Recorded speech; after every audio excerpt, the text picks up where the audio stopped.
कुछ दिनों बाद ही मेरी बुआ अचानक ही हमारे घर आई थी। उनका आना मुझे चौक पर मजबूर कर चुका था। मैं समझ गई थी उनके आने का असली मकसद क्या है। वह यकीनन मेरे और राजवीर के रिश्ते के हवाले से मम्मी पापा से बात करने के लिए आई थी। बुआ हमेशा से ही मुझे बहुत चाहती थी। उन्होंने राजवीर की बदतमीजी के बाद भी मुझसे बहुत माफी मांगी थी। मेरा दिल अपनी बुआ की तरफ से बिल्कुल साफ था।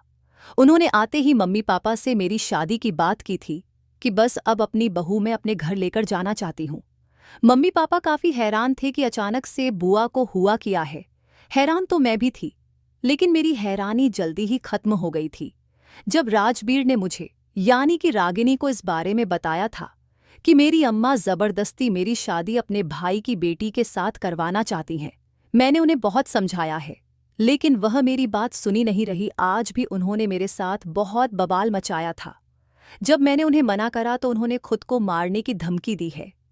इसी वजह से मैं खामोश हो गया हूँ। कुछ भी हो, वो भले ही मेरी सौतेली माँ है, लेकिन मेरे लिए काफ़ी स्पेशल हैं।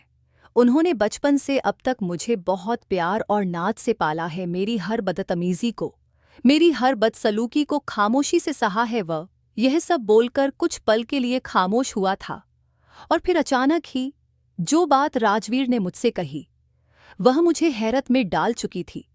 उसका कहना था कि रागिनी, मैं तुमसे मोहब्बत करने लगा हूं। इन 4 महीनों में मुझे इस बात का एहसास हो गया है कि औरत बहुत ही प्यारी चीज होती है। अगर उसके साथ मोहब्बत से पेश आओ तो उसका पता चलता है कि वह कितनी अनमोल है। और रागिनी, तुम भी मेरे लिए अनमोल हो। मोहब्बत कर बैठा हूं तुमसे। तुम्हारे बिना जीने के बारे में सोच भी नहीं सकता।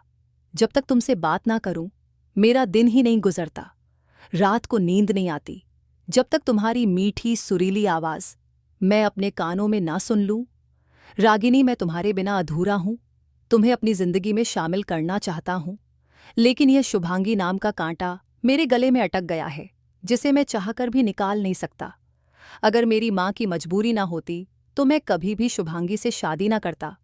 लेकिन रागिनी, तुम बिल्कुल भी टेंशन मत लो। हम दोनों सिर्फ एक दूजे के लिए ही बने हैं।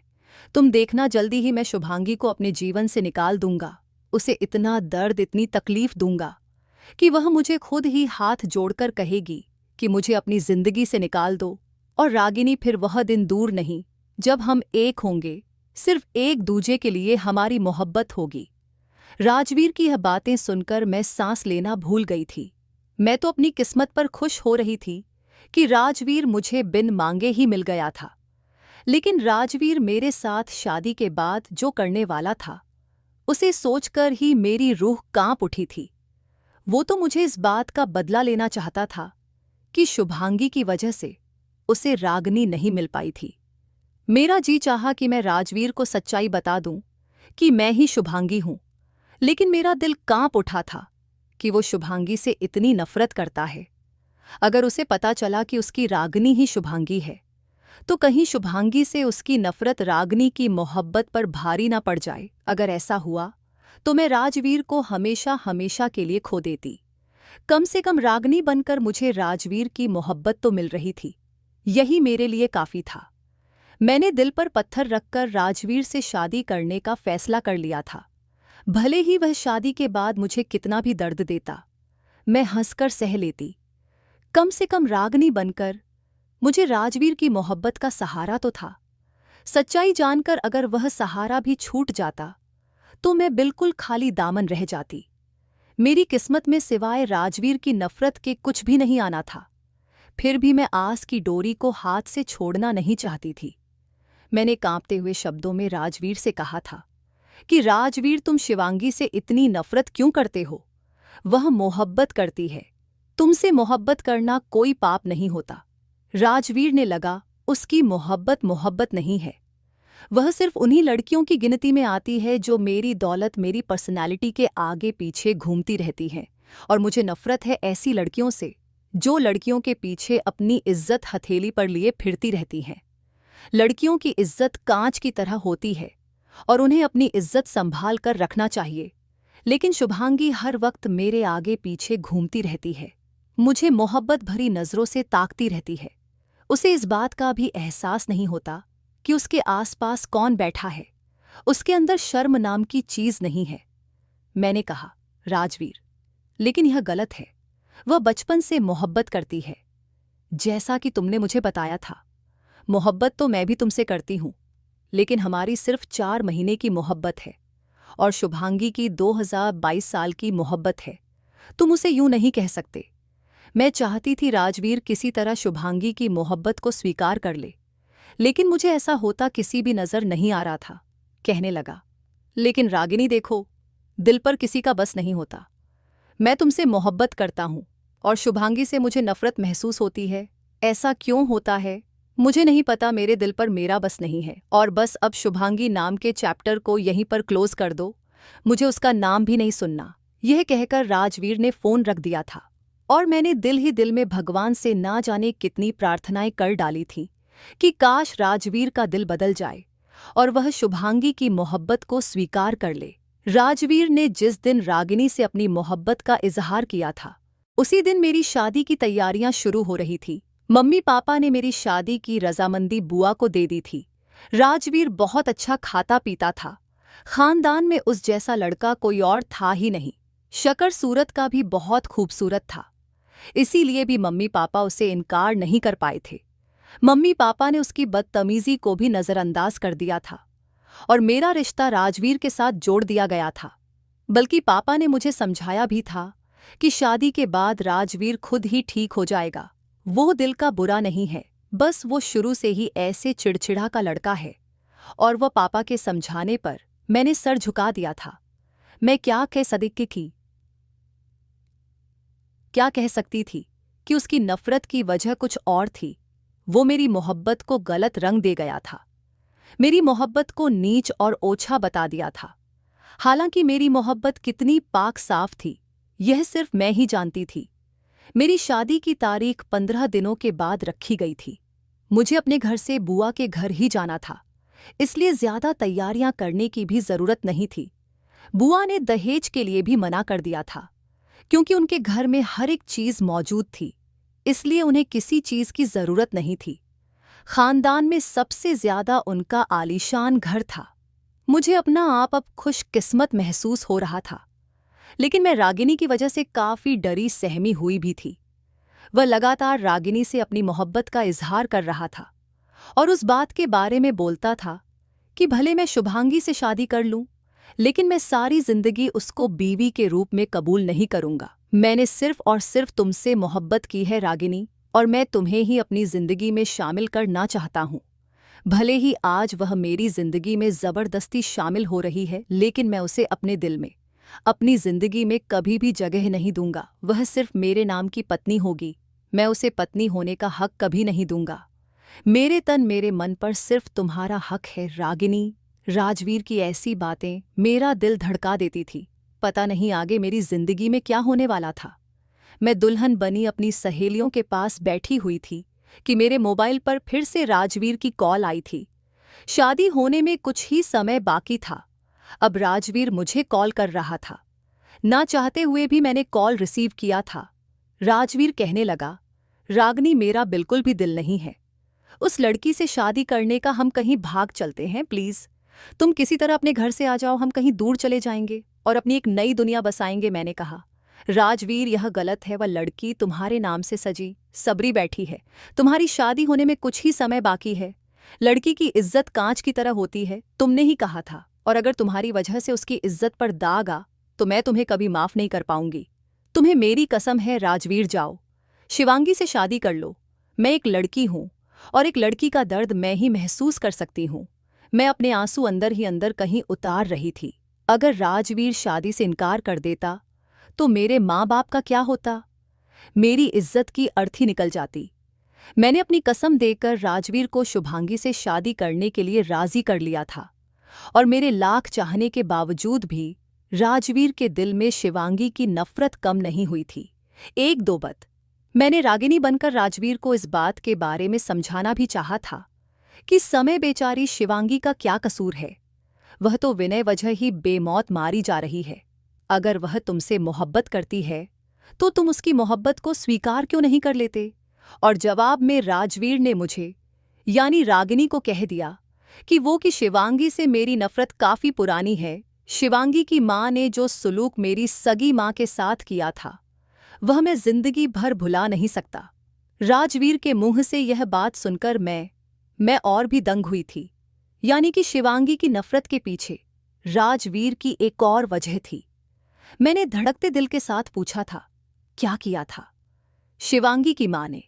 तुम्हारी माँ के साथ? राजवीर कहने लगा कि मेरी माँ शिवांगी की माँ कभी दोस्त हुआ करती थी, लेकिन मेरे मम्मी और पापा में शादी से पहले ही मोहब्बत हो गई थी। शिवांगी की माँ भी मेरे सगे पापा से मोहब्बत कर बैठी थी, लेकिन मेरे सगे पापा मेरी मम्मी से मोहब्बत करते थे और दोनों ने शादी भी कर ली थी। शिवांगी की माँ ने तभी सोच लिया था कि इन दोनों को मिलने नहीं देना है और उन्होंने मम्मी पापा की गाड़ी का एक्सीडेंट करवा दिया। मम्मी और मैं तो बच गए थे, लेकिन पापा मौके पर ही दम तोड़ गए थे। बाद में मम्मी ने दूसरी शादी तो कर ली थी, लेकिन मुझे अपने पापा की बहुत याद आती थी। मम्मी ने मुझे बताया था कि पापा की मौत के पीछे कौन जिम्मेदार है। मुझे तभी से उस औरत से नफरत महसूस होने लगी थी। सौतेले पापा ने मुझे सगे बाप का प्यार दिया था, इसलिए मैं अपने पापा की मौत को धीरे धीरे भूलने लगा था। लेकिन शिवांगी की माँ से मेरी नफरत कम नहीं हुई थी। ये राज सिर्फ मैं या मम्मी ही जानते थे। मम्मी ने मुझसे वादा लिया था कि तुम कभी भी इस राज से पर्दा मत हटाना, नहीं तो जिंदगी में तूफान आ जाएगा। शिवांगी की माँ भी खुश थी कि मेरी माँ ने इस राज के बारे में किसी को नहीं बताया था। जिंदगी यूं ही चल रही थी कि मेरी माँ को एक लाइलाज बीमारी ने आ घेरा और वह दुनिया से चली गई। लेकिन मेरी नफरत वैसी की वैसी ही रही थी। अब तुम ही बताओ रागिनी, मैं उस औरत की बेटी से शादी कैसे कर सकता हूं जिसने मेरा हंसता खेलता परिवार उजाड़ दिया था। इस वजह से ही मैं हमेशा शिवांगी से नफरत करता आया हूं। यह बात सुनकर मेरे रोंगटे खड़े हो गए थे। मुझे अब खौफ सा महसूस होने लगा था। अब जैसे जैसे शादी के दिन करीब आ रहे थे, मुझे अपनी मौत नजर आ रही थी। मैं एक ही समय में शिवांगी और रागिनी का रोल निभा निभा कर थक चुकी थी। मुझे समझ नहीं आ रहा था कि मैं अब क्या करूं। शिवांगी बनना तो फिर भी आसान था, लेकिन रागिनी का रोल निभाना बेहद मुश्किल था। राजवीर जब जब अपनी मोहब्बत का इजहार करता, मुझे अपना दिल डूबता हुआ महसूस होता था। एक पल को मुझे अपना आप बहुत खुशकिस्मत लगता कि जिस शख्स को मैं चाहती हूं वो भी मुझे दीवानों की तरह चाहता है। लेकिन दूसरी तरफ जब मैं हकीकत को देखती तो मुझे डर लगता था कि जब रागिनी का सच राजवीर को मालूम होगा तो उसका रिएक्शन क्या होगा। इन सब बातों की वजह से मैं बहुत ज्यादा परेशान रहने लगी थी। सब मुझे छेड़ रहे थे कि वाह भाई, तुम्हारे तो नसीब ही निराले हैं, इतनी आसानी से तुम्हें तुम्हारी मोहब्बत मिल गई। लोग तो अपनी मोहब्बत को पाने के लिए ना जाने कितने पापड़ बलते हैं। लेकिन मैं जानती थी कि सच्चाई क्या थी और शादी के बाद मेरा क्या होने वाला था। आज मेरी बारात थी, जबकि राजवीर ने रागिनी से रो रो कर अपनी मोहब्बत का जार किया था कि रागिनी, आज भले ही मैं किसी और के नाम लिख जाऊंगा, लेकिन मोहब्बत तुमसे ही करता रहूंगा। और यहां मैं दुल्हन बनी, उसकी इजहार मोहब्बत सुन रही थी। मेरा रोम रोम कांप उठा था।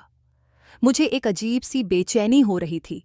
ऐसा लग रहा था जैसे आज मेरे साथ बहुत कुछ बुरा होने वाला है, जिससे मैं जान का नहीं हूं। थोड़ी देर बाद ही बुआ राजवीर के साथ बारात लेकर हमारे द्वार पर आ पहुंची थी। उसकी बारात जिस अंदाज में आई थी, आसपास के सारे मोहल्ले ढोल की थाप पर धड़क उठे थे। अंदर बैठा मेरा दिल बहुत बुरी जोरों से धड़क रहा था। थोड़ी देर बाद ही मेरी शादी की सारी रस्में राजवीर के साथ पूरी हो चुकी थी और मैं पूरे हक के साथ राजवीर का नाम लिख दी गई थी। लेकिन मेरे दिल में कोई हलचल नहीं हो रही थी। मुझे तो चाहिए था मेरे कदम जमीन पर ना टिकते, लेकिन मुझे ऐसा कुछ भी महसूस नहीं हो रहा था। थोड़ी देर बाद ही बुआ ने विदाई की ख्वाहिश जाहिर कर दी थी और मैं मान बाप के आशीर्वाद के साए तले अपने घर से विदा होकर बुआ के आलीशान घर में आ गई थी। बुआ मुझे बहुत सलीके से राजवीर के कमरे में बिठाकर जा चुकी थी, जबकि मैं उस जहाजी साज पर बैठी अपने दिल की धड़कनों को संभाल रही थी। मैं अजीब ही उलझन का शिकार थी। भगवान करे अगर कुछ हो गया मेरे साथ तो फिर क्या होगा? और ऊपर से रागिनी का सच मेरे होश उड़ाए हुए था। थोड़ी देर बाद ही कमरे का दरवाजा खुला और राजवीर अपनी पूरी मर्दाना खूबसूरती के साथ कमरे में दाखिल हुआ था। उसके कोलोन की खुशबू जब मेरे नाक के नथ से टकराई तो मुझे इस बार अपना दिल बेकाबू होता हुआ महसूस हुआ था। अब जाकर मुझे एहसास हुआ था कि मैं किसके कमरे में बैठी हुई हूं। थोड़ी देर तक मुझे कमरे में कोई हलचल महसूस नहीं हुई थी। मैंने घूंघट की आड़ से सामने की तरफ देखा तो राजवीर सोफे पर टांग रखे बैठा हुआ था। मुझे अपनी गुस्से भरी आंखों से घूर रहा था। उसके हाथ में सिगार मौजूद था, लेकिन अभी सिगार को जलाया नहीं था। उसने जब महसूस किया कि मैं उसे देख रही हूं तो उसने इशारे से मुझे अपने करीब बुलाया था। मैं अपनी धड़कनों को संभालती हुई बेड से नीचे उतरी तो कमरे में मेरी चूली और मेरे जेबर से एक झनकार सी गूंज उठी थी, जिसको राजवीर ने बहुत ही बेजार से सुना था। मैं कदम कदम चलती हुई राजवीर के पास पहुंची थी। मेरे करीब आने की देर थी कि अचानक की राजवीर ने मेरी कलाई थामी और मुझे अपने करीब किया था। मैं लड़खड़ा कर राजवीर के सीने पर जाकर गिरी थी। मेरी सांसें बहुत भारी हो रही थीं। मेरा दिल बाहर आने के करीब हो गया था। मैं आंखों की झालर उठाकर लगातार उसको देख रही थी। मैं अभी कुछ कहती या कुछ और सोचती कि अचानक ही मुझे अपनी गर्दन पर जलते सिगार का एहसास महसूस हुआ था। मैं एकदम ही बेचैन होकर उसकी गिरफ्त से आज़ाद होना चाहती थी, लेकिन उसने धीरे धीरे मेरी गर्दन पर सिगार से कुछ बनाना शुरू किया था और एक जोरदार चीख मेरे हलक से निकली थी। मैं दूसरी दफा चीख मारती, इससे पहले ही उसने अपनी हथेली मेरे होठों पर जमा दी थी और मेरी चीख का गला घूंट दिया था और मेरे कान के करीब अपना मुंह लाकर कहने लगा, बहुत शौक था ना तुम्हें मेरी जिंदगी में आने का, अब बर्दाश्त करो। मेरी मोहब्बत को मेरी मोहब्बत करने का यही अंदाज है। खुशियां मनाओ कि राजवीर तुम्हें मिल गया है। जिसकी तमन्ना तुमने की थी वह तुम्हारी तमन्ना पूरी हुई है। अब मैं तुम्हारे साथ वो करूंगा कि जिसका तुमने ख्याल भी नहीं किया होगा। तुम्हारी माँ ने जो मेरी माँ के साथ किया था, उस सब का भुगतान अब तुम्हें ही भरना है। तुम भी उसी जैसी औरत हो, एक मर्द के पीछे। पागल तुम्हारी माँ की भी ओछी मोहब्बत थी। मोहब्बत तो कुर्बानी मांगती है। मोहब्बत में कुर्बानी दी जाती है, ली नहीं जाती। और अगर मोहब्बत में कुर्बानी ली जाए तो वह मोहब्बत नहीं गाली बन जाती है, और तुम्हारी मोहब्बत भी मेरे लिए गाली है। मैं नहीं मानता। इस मोहब्बत को शर्म आनी चाहिए तुम्हें।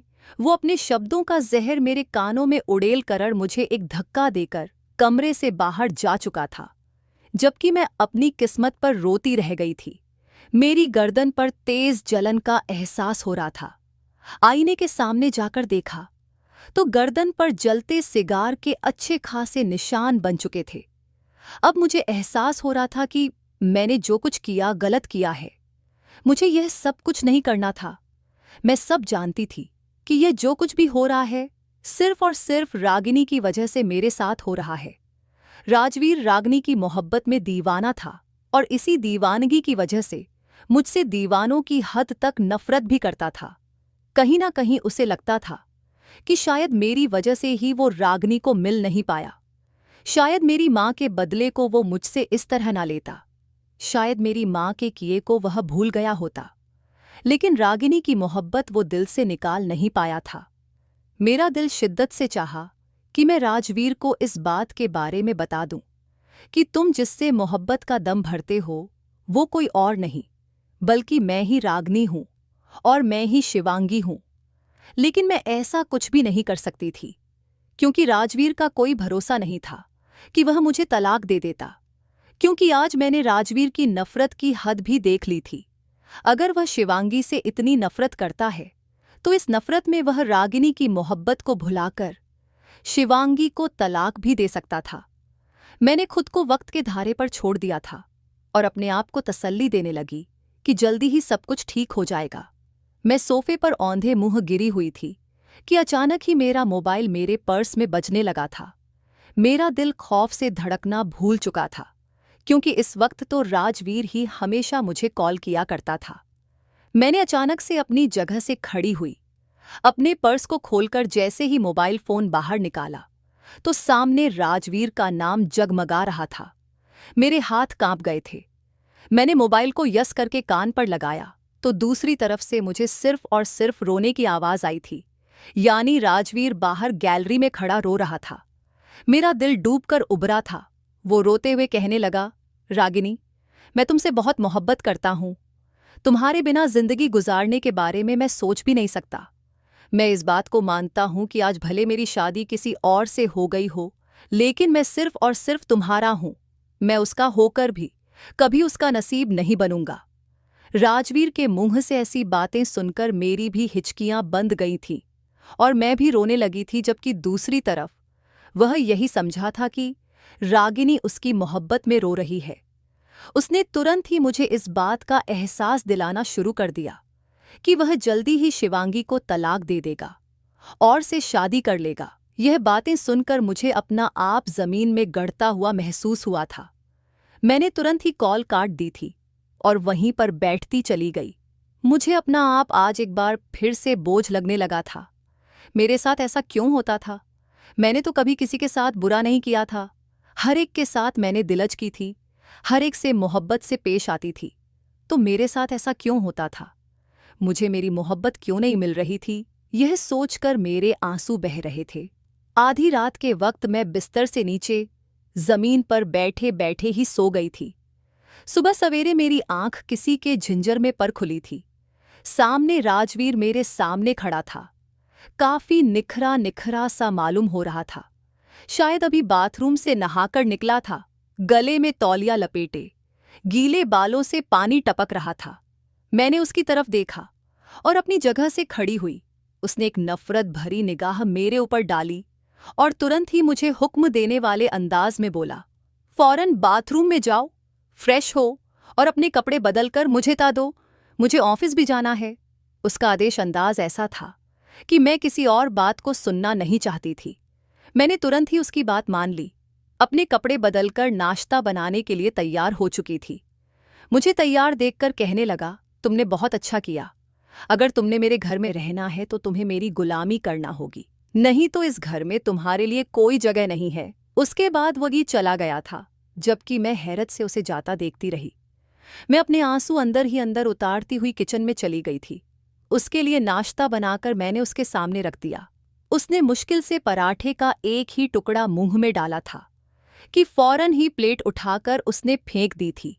गुस्से से मेरे करीब आया, मेरे बालों को अपने हाथों से दबोच हुए कहने लगा, आगे से इतना घटिया नाश्ता तुमने बनाया तो तुम्हें जिंदा जला दूंगा।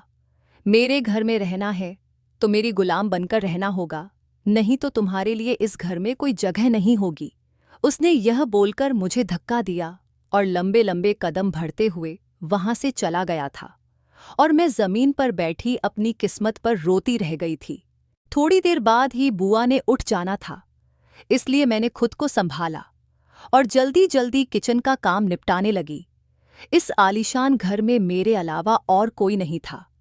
या सिर्फ बुआ थी या फिर उनका यह घमंडी बेटा था। अब इस घर में सिर्फ और सिर्फ मेरा एक दर्द से तड़पता वजूद था। धीरे धीरे मेरी शादी को 8 दिन गुजर गए थे, लेकिन राजवीर का वही रवैया था। वह मुझे दर्द और तकलीफ देने का कोई मौका हाथ से नहीं छोड़ता था। हाँ, बुआ के सामने मेरे ऊपर थोड़ी बहुत दया दिखाता था, लेकिन जैसे ही उसे मौका मिलता मुझे दर्द देखकर उसे मजा आता था। एक दिन मैं किचन में काम कर रही थी कि किचन में ही चला आया राजवीर। जब भी मेरे करीब होता था मेरी धड़कनें तेज हो जाती थी, क्योंकि मुझे पता होता था राजवीर अब जरूर मुझे दर्द देने की कोशिश करेगा, और आज भी ऐसा ही हुआ था। मैं बर्तन धो रही थी कि राजवीर के आने से मैं एकदम से चौंक उठी थी। मेरे हाथ से कांच का गिलास टूटकर फर्श पर गिर चुका था। राजवीर ने झुककर टूटे गिलास का एक टुकड़ा हाथ में उठाया था। धीरे से चलता हुआ मेरे करीब आया। मेरा शरीर कांप उठा था। पता नहीं राजवीर अब क्या करने वाला था। कहने लगा, बहुत मोहब्बत करती हो ना मुझसे? मैंने अचानक ही हाँ में सिर हिला दिया था। मेरी आंखों में आंसू भर आए थे, क्योंकि यह सच था कि मैं उससे बहुत मोहब्बत करती थी।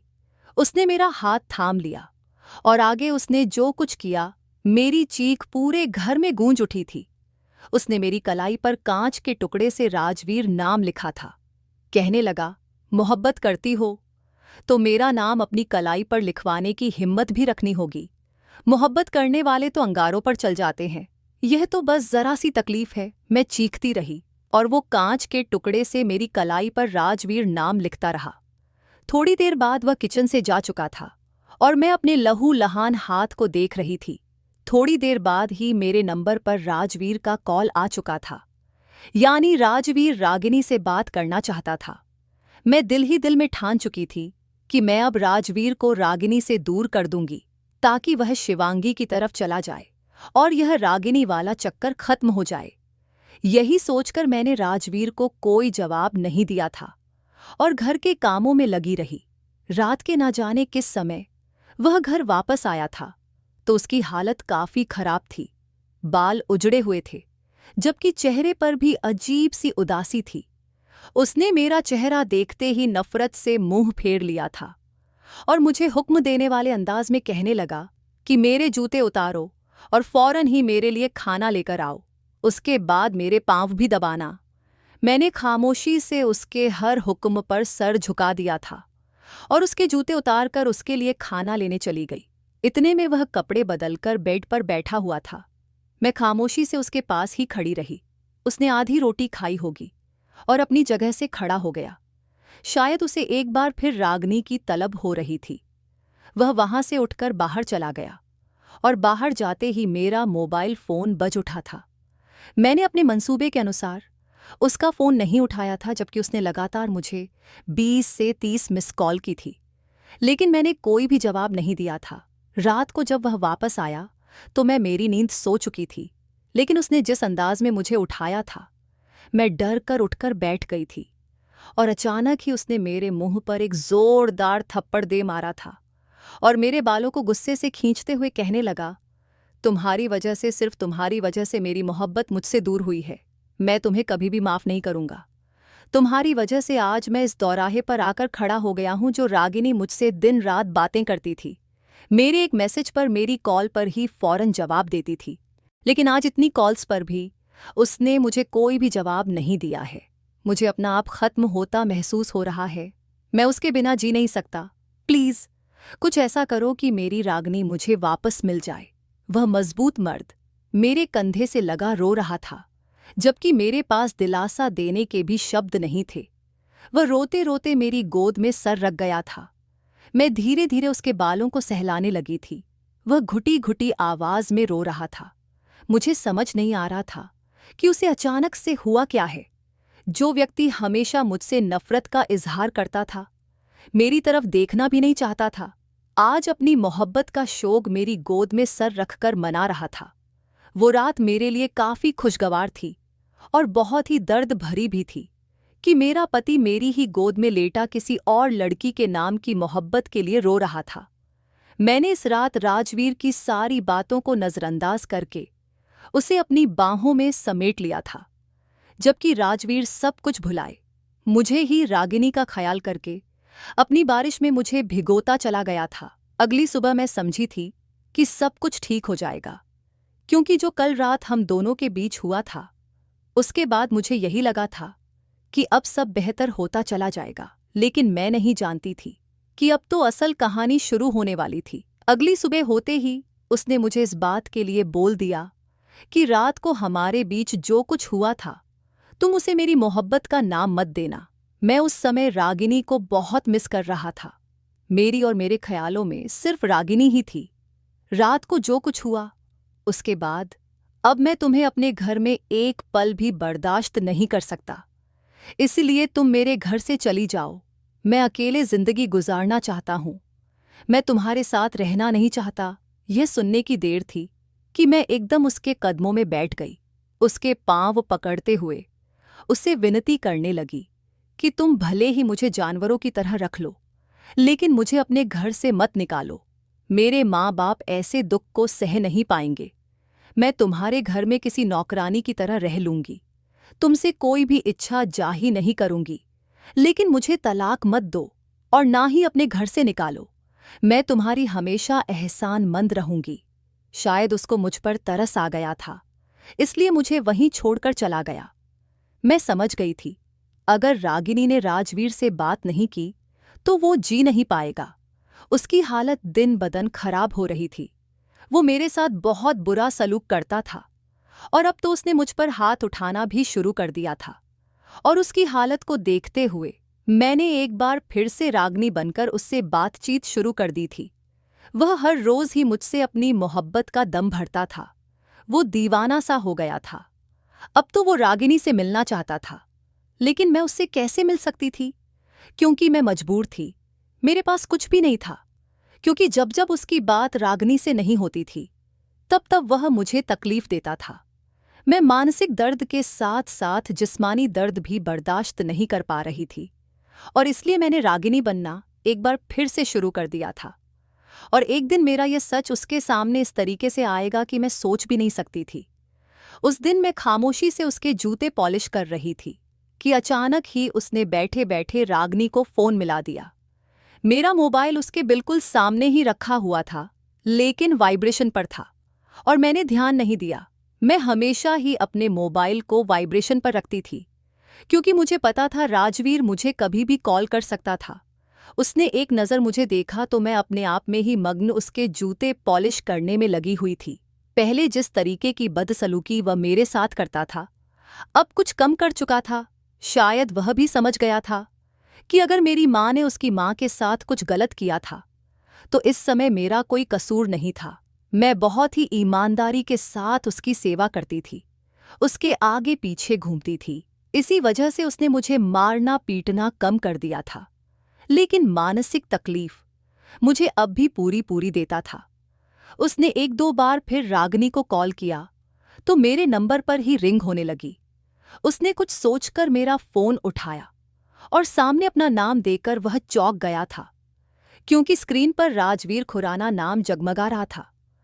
उसने तुरंत ही मेरा मोबाइल जल्दी जल्दी चेक करना शुरू किया तो उसे सारी हकीकत पता चलती चली गई। मैं किसी काम से जैसे ही उसके पास से गुजरी थी, अपना मोबाइल उसके हाथ में देखा तो मेरी खुद की हवाइयां उड़ चुकी थी।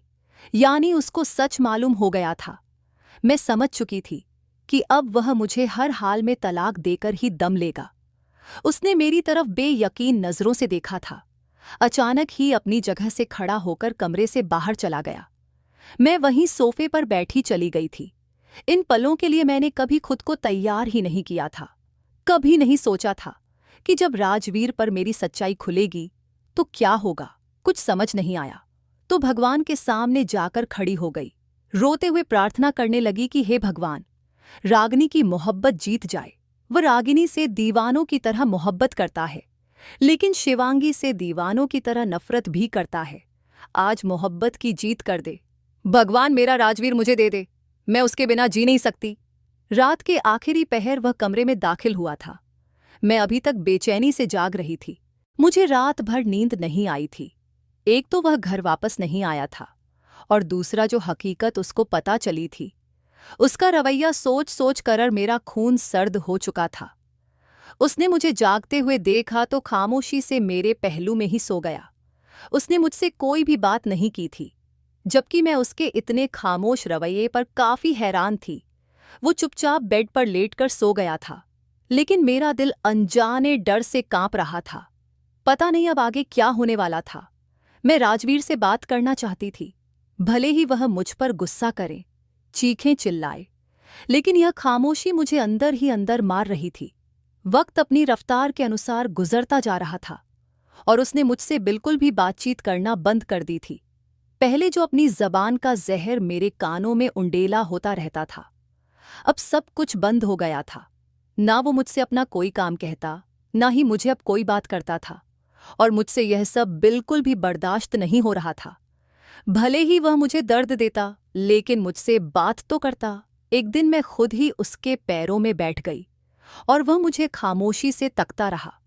मैंने कहा, राजवीर, मैं जानती हूं तुम मुझसे नाराज हो, क्योंकि मैंने काम ही ऐसा किया है, लेकिन तुम खुद सोचो, मैं कभी भी तुमसे नफरत नहीं कर सकती।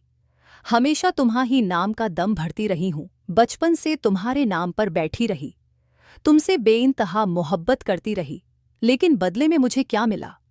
तुम्हारी नफरत, तुम्हारी बेवजह धमकियां और बेइज्जती। इसी चीज का बदला लेने के लिए मैंने रागनी का रूप लिया था कि मैं तुम्हें इस बात का एहसास लाऊं कि मोहब्बत क्या होती है, और जब उसका महबूब उसको नजरअंदाज करता है या फिर उसको तकलीफ देता है तो उसको कैसा महसूस होता है। लेकिन मैं भूल गई थी राजवीर कि मैं तुमसे मोहब्बत करती हूं, बेपनाह मोहब्बत। तुम्हारा दिल कभी तोड़ ही नहीं सकती थी। मेरा प्लान तो यही था कि रागिनी की मोहब्बत में जब तुम पूरी तरह डूब जाओगे तो तुम्हारा दिल तोड़कर तुम्हारी जिंदगी से हमेशा हमेशा के लिए चली जाऊंगी। तब तुम्हें किसी की मोहब्बत का एहसास होगा। लेकिन मैं तुम्हारा दिल तोड़ ही ना सकी। मैं तुम्हें तकलीफ में नहीं देख सकती राजवीर। मैं तुमसे दिल से माफी मांगती हूं कि मैंने तुम्हारे साथ जो किया वो गलत था, लेकिन मैं मजबूर थी। मैं चाहकर भी खुद को यह सब करने से रोक नहीं पाई थी। अपनी बात कहकर मैं खामोश हो गई थी और राजवीर से थप्पड़ खाने के लिए भी तैयार कर लिया था खुद को। लेकिन अचानक ही उसके हाथों का स्पर्श मुझे अपने पैरों पर महसूस हुआ था। मैंने झटके से सर उठाया। राजवीर मेरे कदमों में बैठा हुआ था। उसके चेहरे पर शर्मिंदगी थी।